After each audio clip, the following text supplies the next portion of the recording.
Hello and welcome. Today we will be revisiting the financial statements. Accounting and financial statements are very involving. It is a subject by its own strength. Just because you have to have some understanding, good understanding on the financial statements to really prepare a business plan or understand whether you are making profit, or if you want to become an analyst or a consultant, having a grip on the cost and how you can make profit, etc., is absolutely essential. So, with that view, I am just giving another example which is slightly more exhaustive, so that maybe many of the points I have missed in the first session. So, I will be perhaps covering them. So, first off, let us understand one thing very clearly. One is, when you look at the balance sheet, the liabilities that you see, equity and liabilities, these are sources of money. This is very important to understand. So, let us go one by one. Owner's equity.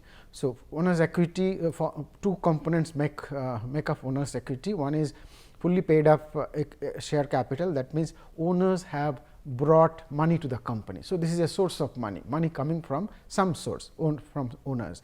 Second one is reserves and surplus, which is a surplus or retained profit that is coming from your profit loss account on every year. So, this is an accumulation of the retained profit, the surpluses that the company has been generating over the years. Then short term liabilities, these are this starts with maybe trade payable, meaning this is also source of money. In what sense? Somebody has supplied you goods and he or she is yet to get the payment, meaning that you are using somebody else's material to do the business. Suppose you process that, sell that and get the money, and then you pay him up. So, that means you are doing business on somebody else's money. From that point of view, this is a source of money, source of capital.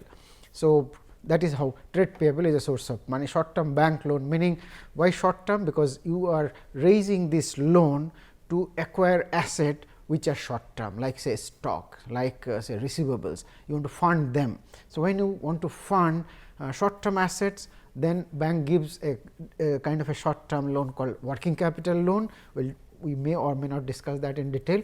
So, whenever bank gives working capital loans for managing your day to day activities, this is termed as short term loan. Normally, these loans are repayable on demand, meaning any time bank can tell the company that you return this money. Whereas, on the contrary, the long term loan that you see is a loan given for procuring long term assets. Suppose you want to buy a computer or a machine, a transporter like a truck, or say you want to construct a building. Some students take education loan, which is repayable over a long period of time, because you for two concepts. One is this asset remains with you and you derive the benefit over a long period of time, and that is why bank bank stipulates a repayment schedule which is spread over a long time. So, you cannot another reason why this is so is that you buy a machine for a good amount of money. If you charge the entire amount on your profit loss account, then you will incur so much of loss. You have to recover that money, that is true, but then you cannot really charge the entire amount of profit loss account in a particular year. We do it in a installment manner. So, that is what depreciation is. We will come to that, but this is another source of money. So, all the items that you see in liabilities are sources of money, and all the items that you see on the asset side is an application of money, meaning you have used those money that you have received from different sources to create these assets. So, first thing is current asset, meaning raw material, receivables, some cash also remains, some money remains in the form of cash. Then non-current assets are land, building, plant machinery, etc., etc. A very important point here is that this is utilization of money, meaning you are parking money to create some asset.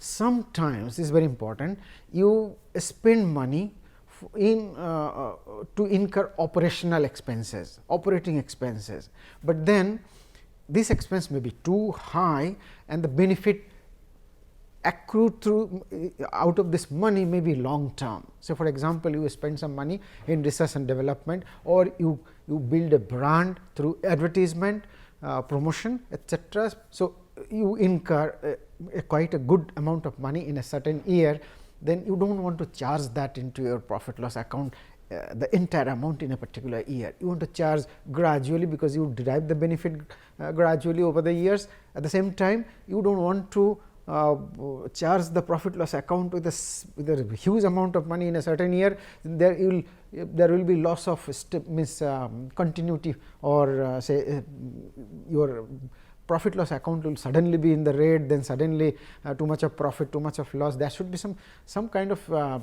uniformity in your bottom line. So, what you do is you show these expenses in the asset side. Why asset? Because this is an application of money. You have used money to incur operational expenses. So, you put that money, this is an application of money. So, you convert that into asset.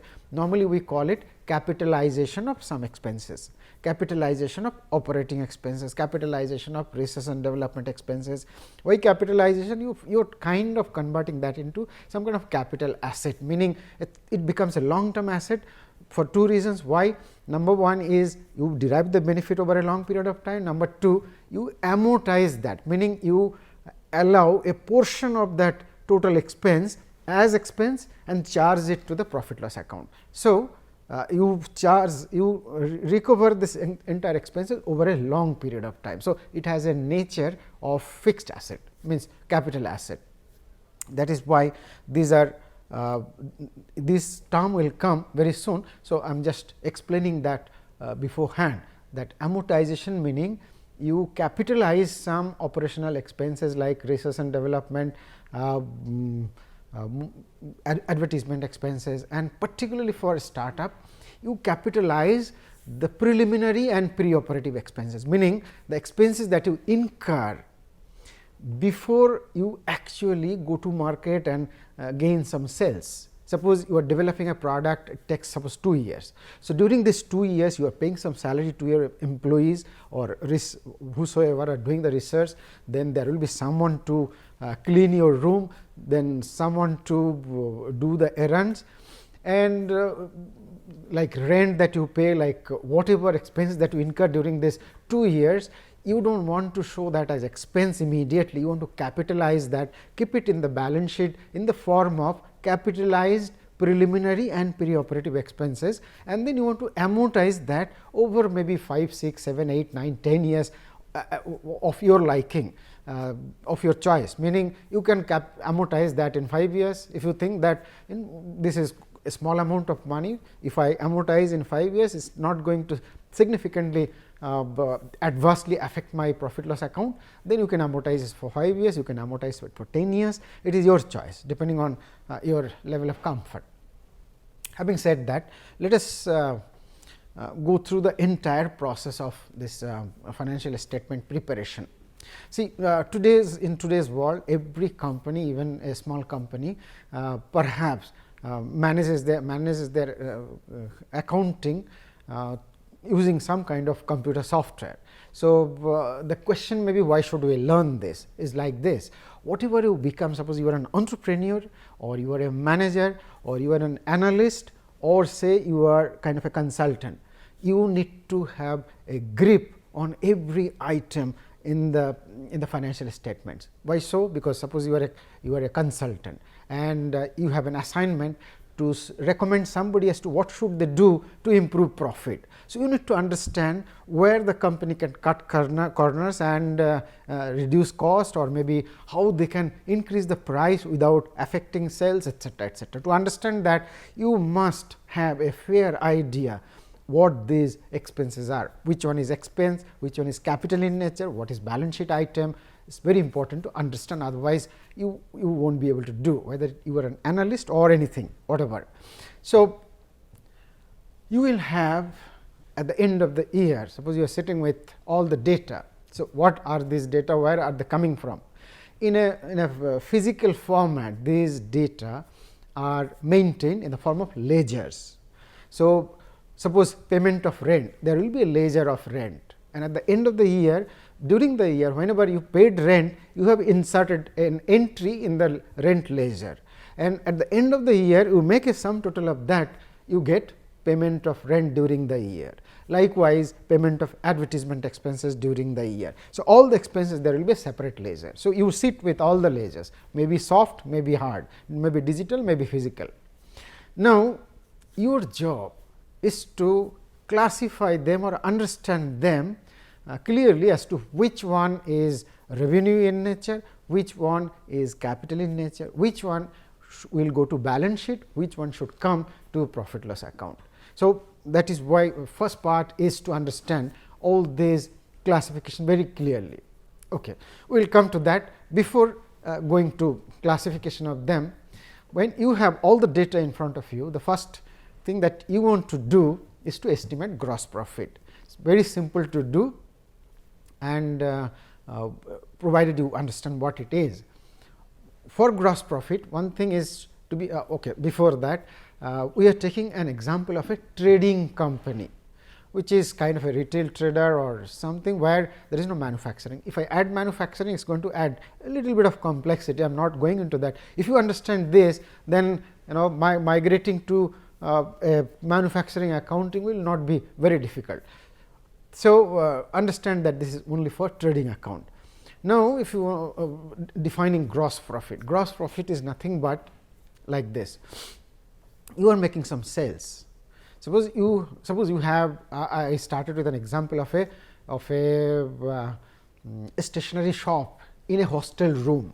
Let us be there, so that you can connect well, and the whole dimension is quite imaginable. So, suppose during the year you have sold goods of stationery like pens, pencil, paper, notebooks, etc. of say 10,000 rupees.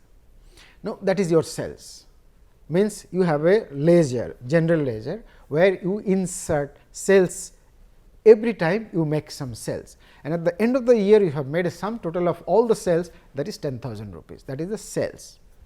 Now, you want to know, to achieve these sales or whatever you sold, you have sold some goods, what is your cost of acquisition of this goods, or what was the total purchase value of the items that you sold, not the items that are there with you now.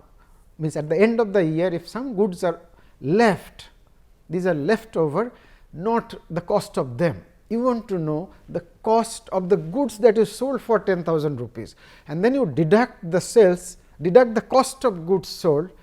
From the sales, you get gross profit. So, it is the margin, meaning you have a procurement cost and you have sales. The difference is the gross profit, and gross profit divided by sales is the gross profit margin, which is very important. We will discuss that. To understand that, you have to visualize your room again, that in your room there is a business going on, retail trade that you are operating. Now, suppose on 31st of March 2017, 31st of March happens to be the end of the financial year 2016-17. Every financial year starts on the 1st of April, ends on the 31st of March. There may be deviation, we are not going to that. Now, suppose your year is ended on 31st of March, midnight 12 o'clock. So, midnight till midnight 12 o'clock, whatever you have sold is sold. Now, you are going to bed at 12 midnight. So, you want to have a look as to how the year has gone, and whatever is left over, you want to have a kind of a clear view about that. So, you look into your kind of inventory, or you want to see the stocks. Maybe you have a physical look, or maybe you have a ledger where your leftover stock will be written somewhere. Now, whatever you see physically or in the ledger, that is the stock which you could not sell during the year, that remains unsold. So, you make an estimate of the sum total, and what do you understand? What is this? The answer is, this is your closing stock for the year, meaning during the financial year 2016-17, you purchased many things and many of the things you sold, but at the end of the year some of the things are yet to be sold. There is no company who sells everything at the end of the year unless they have a stock clearing, some kind of a very special business. Every company will have some stock at the end of the year. So, that becomes your closing stock. And when you prepare a balance sheet as on 31st March 2017, balance sheet refers to a particular date, and that is at the close of business. By close of business, I mean at 12 midnight when you close the shutter, you do not do any transaction, no transaction henceforth means happening beyond this point will be added to this year. So, as on say as at the close of the business on 31st March 2017, whatever stock you see, that is the closing stock, that is shown in the balance sheet as closing stock. And then suppose you wake up on 1st of April, meaning the next day early in the morning, whatever you see in the shop, that is your opening stock. What do you see? You see whatever you saw in the previous night when you went to bed, nothing happened in between, you are sleeping. So, previous year's closing stock becomes current year's opening stock. So, if previous year's closing stock was 500 rupees, this year's opening stock is also 500 rupees. So, that becomes your opening stock. Now, let us estimate the gross profit. So, to understand the cost of goods sold, you have to understand that previous year some stock was carried forward to the next year, which is my opening stock. So, next day on 1st of April, this stock was available for me to start selling. Then whenever a stock required some replenishment, you procured new stock. So, during the year you procured lot of stock. What is that? That is your purchase of goods. So, you had some stock at the beginning of the year and then you have purchased some goods. These two together make available goods to sell. So, opening stock plus purchase during the year is the total available goods. But have you sold all of this? You have not sold all of this. How much you did not sell? That is the stock that will remain at the end of the year again this year 17-18, when on 31st of March 2018 you go to bed to sleep, whatever you see, that is the closing stock as on 31st March 2018 that you could not sell. So, you had opening stock, then you procured something, this is the total available stock minus the closing stock that you could not sell is the cost of goods sold. So, you start from there. Then if you have cost of goods sold calculated, you deduct that from sales, you get gross profit. So, let us see here, say opening stock is, or where do you get opening stock? I have already explained that opening stock is the closing stock of the previous year. So, you have to go to previous year's balance sheet to understand opening stock. So, this is previous year's closing stock and that happens to be your opening stock this year. This is as on 31st March 2017. So, this is the closing stock as on 31st March 2017. This happens to be the opening stock as on 1st of April 2017, which means the opening stock of the current year. So, opening stock is equal to exactly closing stock of that. So, it has means everything has been done with the formula with a link. So, that you can practice. I will send this also to the registered members. So, you can practice that way. Now, purchase during the year. So, you have to again go to the list of general ledgers. These are the items which were this column are the items that is the gist of the general ledgers. Whatever general ledgers you had, all balances are given here. So, you like purchase also is a general ledger and you have to find out where all the purchase of goods are there. So, see, this is the purchase of goods. Now, so you just link them so that there is no mistake. So, is equal to purchase and purchase of goods is 2500.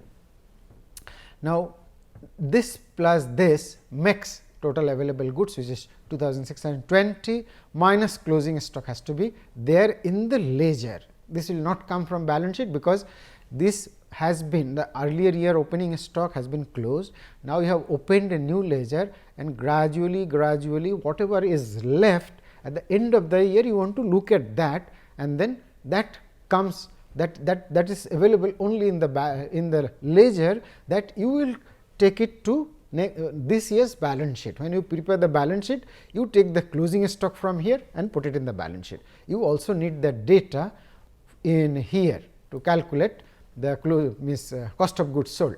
So, this plus this, meaning opening stock plus purchase minus closing stock, is the cost of goods sold.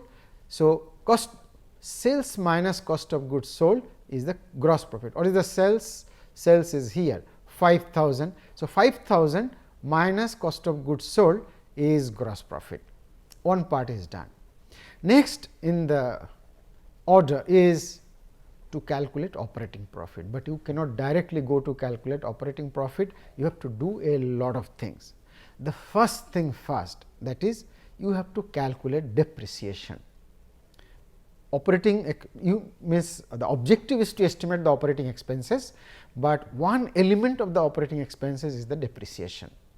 So, we have to estimate the depreciation first, otherwise we will not be able to move forward. So, let us estimate the depreciation. As I explained at the beginning itself and earlier, that depreciation is a portion of your fixed assets that you want to charge in your profit loss account, rather than it becoming a very unsystematic thing.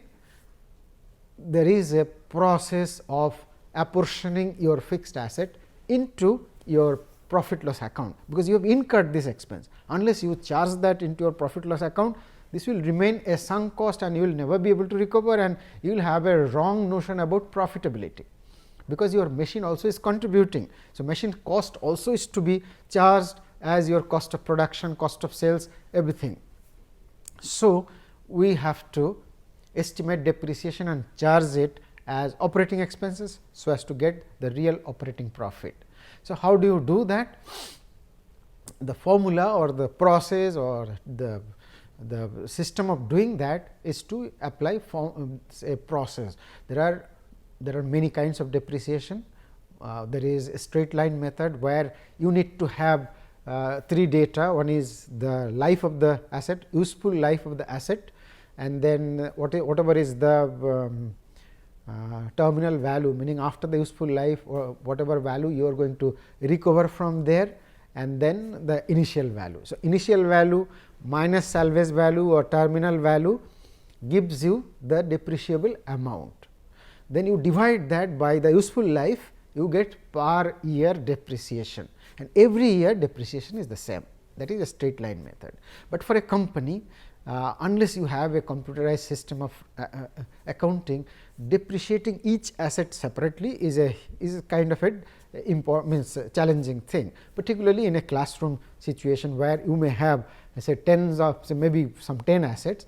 That now estimating depreciation for each of them, because you need to know their procurement date, then when they are kind of end of useful life, then whatever is the salvage value you have to estimate, is a kind of a complex thing. For simplicity, we use declining value method, meaning you take the procurement price, you do not need any data about salvage value, you do not need data about useful life, all that you need is whatever is the depreciation rate. Suppose depreciation rate is 10%, then you just charge 10% on the book value. Book value meaning whatever the value that was there at the end of the last year. Then if you have procured some asset, add that with the previous year's balance. If you have sold some asset, you deduct that from the total. Then whatever is left, that is the asset that you have, total asset that you have at the end of the current year, the year for which you are preparing the balance sheet, profit loss account.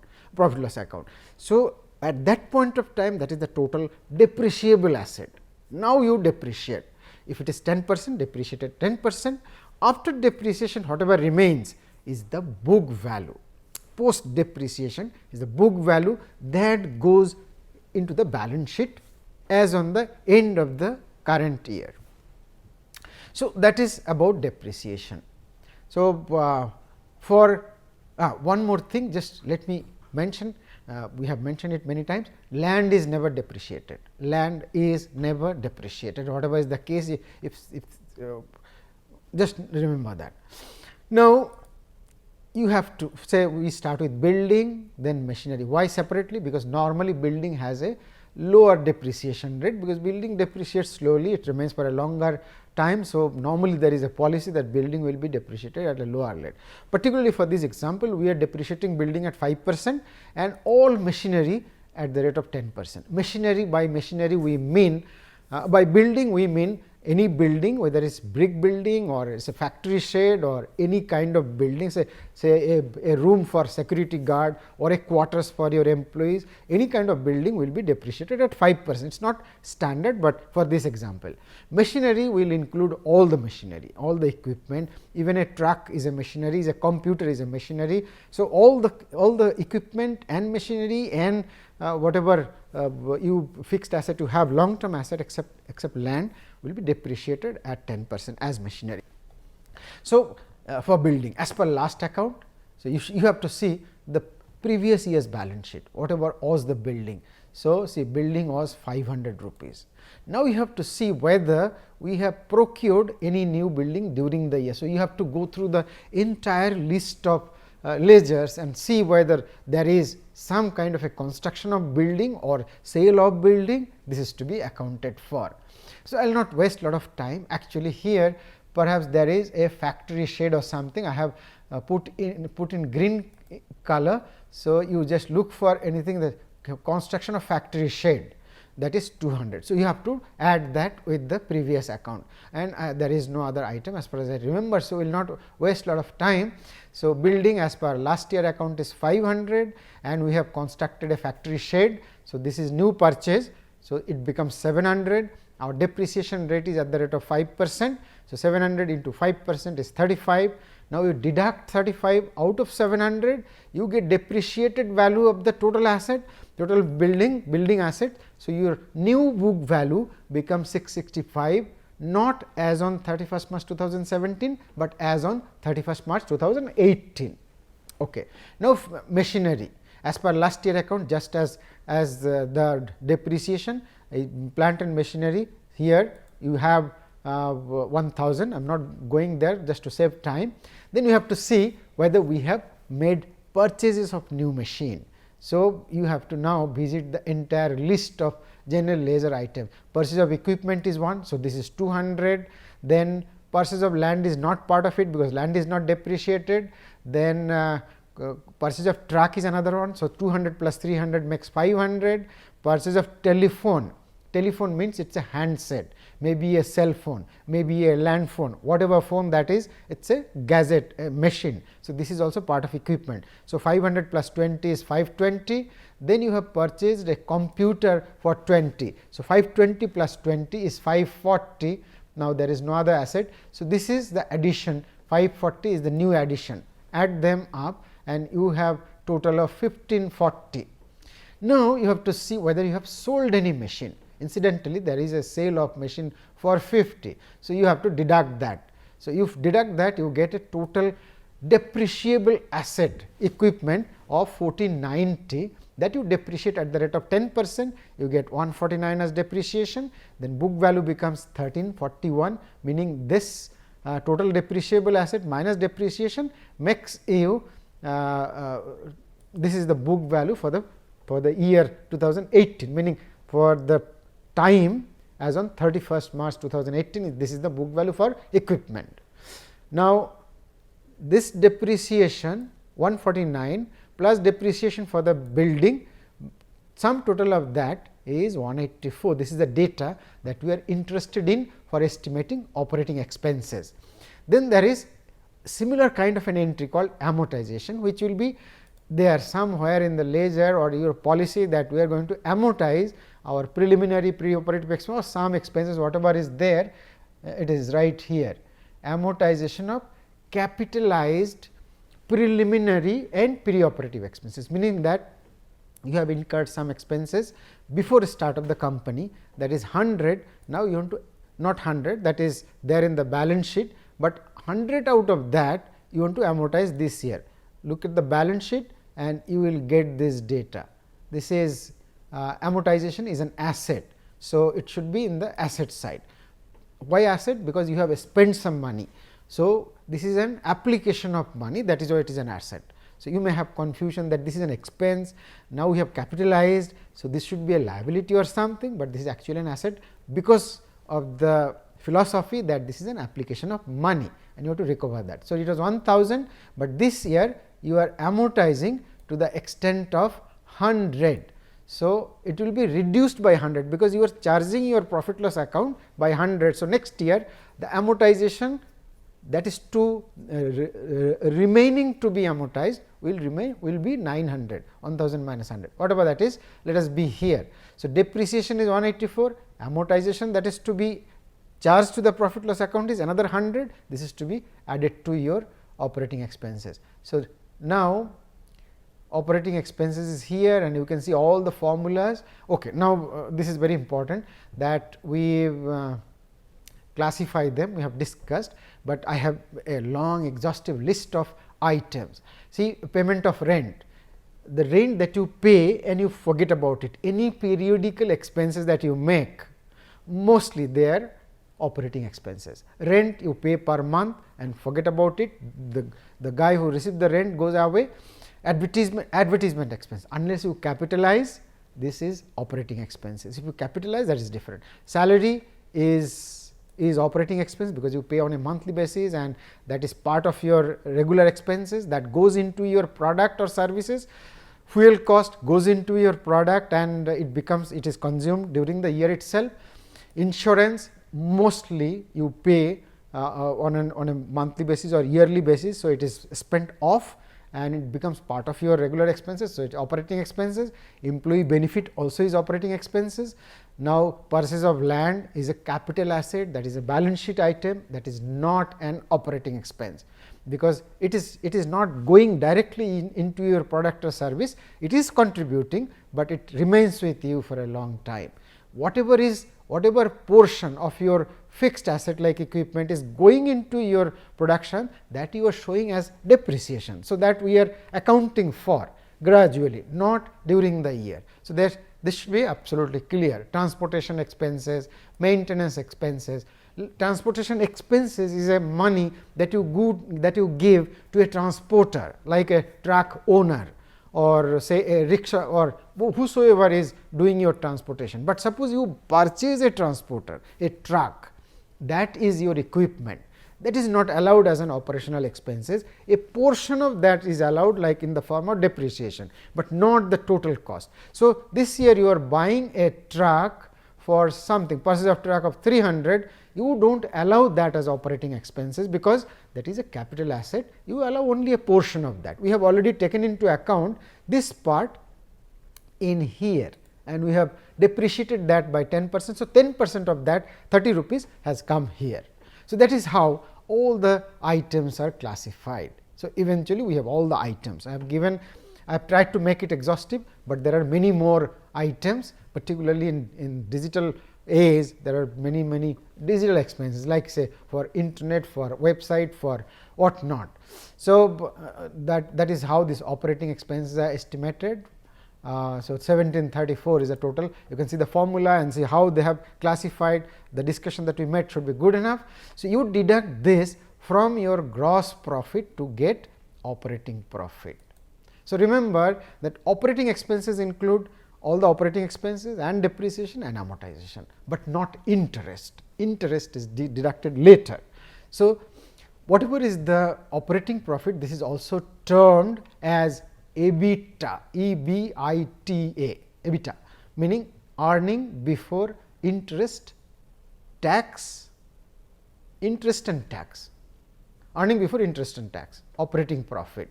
So, actually I should have written here EBITDA, EBITDA. Here just remember one thing, that as per American convention, for profit they call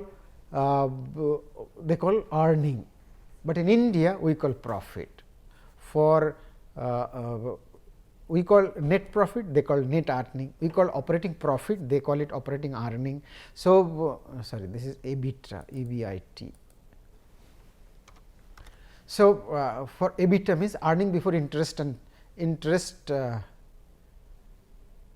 earning before interest and tax, EBIT, I am sorry, not EBIT.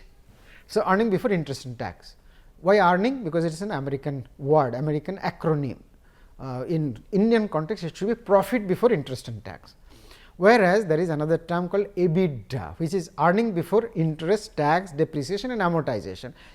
If you want to estimate that, it should be your EBIT plus depreciation and amortization, which is nothing but you see the total depreciation is here 184 and plus amortization also, that is your EBITDA, meaning earning before interest, tax, depreciation and amortization. So, EBITDA is more because you have depreciation and amortization in this, whereas in EBIT this is deducted, meaning depreciation and amortization is deducted, but tax is always there. So, that is, forget about EBITDA, EBIT, just let us remain in operating profit, earning before interest, tax, depreciation. Oh, that is, this is actually earning before interest, tax, depreciation and this data should have been the same, there must have been something, this should be the same actually, this is EBITDA.